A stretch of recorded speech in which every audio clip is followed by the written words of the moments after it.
Problem is called house robber, and let me explain what the problem is.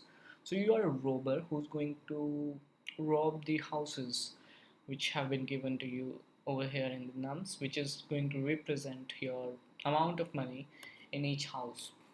It means the zeroth house is going to contain one amount equals to 1, first house 2, second house 3, and third house 1.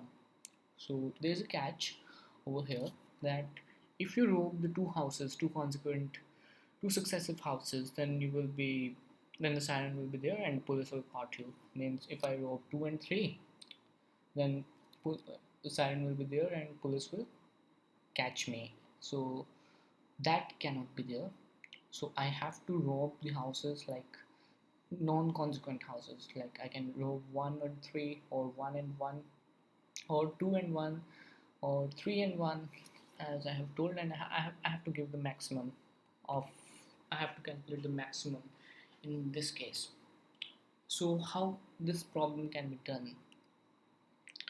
um, Probably you can go, if you just first time if you're thinking, you can go with that for even indices. I can go with 1 and 3, and the max, what is the sum in that case will be 4, and 2 and 1, the sum will be, for the odd indices will be 3. So get the maximum over there and find the maximum of both the two, and that will be the answer. But no, there's a problem in, let me give you that example.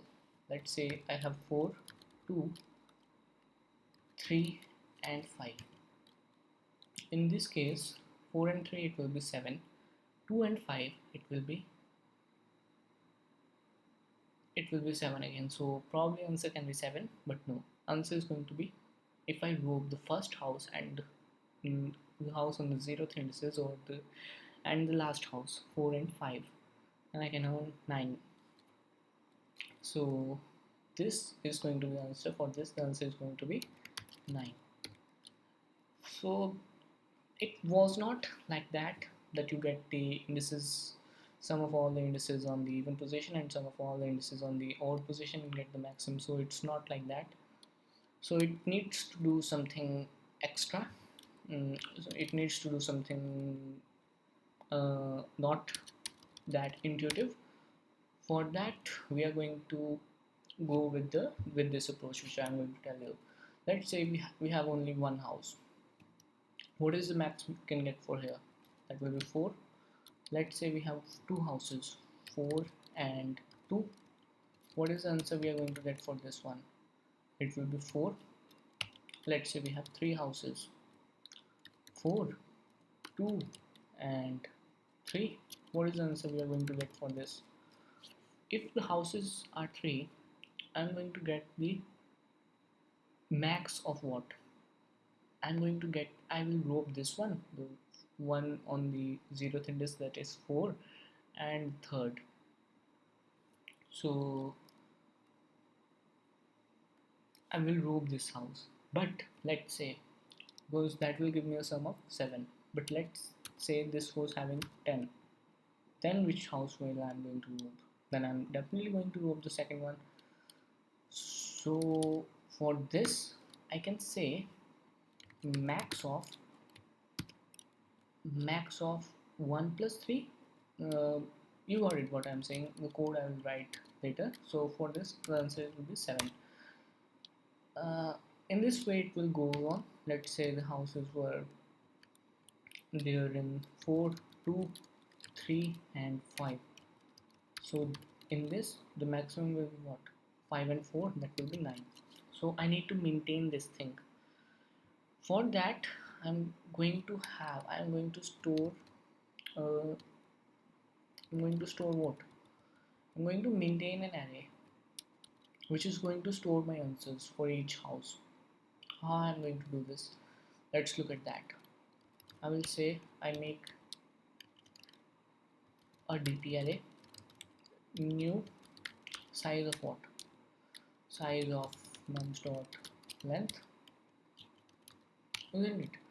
And answer is going to be what? My DP of DP dot length minus 1. The last index will be going to give me the answer. Now dp of 0 is going to be what? Dp of 0 is always going to be nums of 0. Why? Because if the house is only 1, the answer will be always that. Dp of 1 is going to be what? If the houses are 2, like in this case 1 and 2, what is going to be the answer? Naturally the answer is going to be maximum of both. So max nums of 0 comma nums of 1. Now if this being done, now for the above other cases I can manage. For int I is from 2, I less than equal to dp dot length I plus plus. Now here is what I need to maintain. So how it is going on in this one, you can say, let me just put over here, let's discuss the same example. If this is going on, what are the answers which I am getting? So my dp is getting to be what? 4. If the house count is just 1, so it will be 4. If the house count is 2, it will get the maximum, that is also 4. Now for this, what is going to be the answer? Answer is going to be, you have 3 now, the new one. 3 plus the answer which I have stored earlier, that is 3. 3 is what?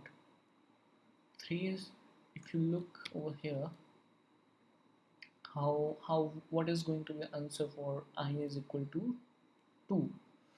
Answer will be max of whatsoever stored in your dp of I minus 1 comma your nums of what? You want 3 plus whatsoever has been got up to this minus 2, dp of I minus 2. So nums of I plus dp of I minus 2. This will be the answer for the other cases. So I'm going to write, but before writing the code I will tell you, I will give you the proof. dp of I minus 1 is going to be what? It will be 4. So it will be, eventually it will be 4 max of what? 4 comma which nums of I, which is 3 in this case. 3 plus I minus 2, or dp of I minus 2, that was 4. 3 plus 4 is 7. So what is going to be max? Max is 7, so 7 will be there. Now with the same logic, if I go with the next with this problem, I have 5 plus 4, that is 9, or 7. So max will be 9, so 9 will be there. So this logic will handle all the things. So over here I can write dp of I is going to be what? dp of, math dot max of dp of I minus 1, or I have written already over there, nums of I plus dp of I minus 2.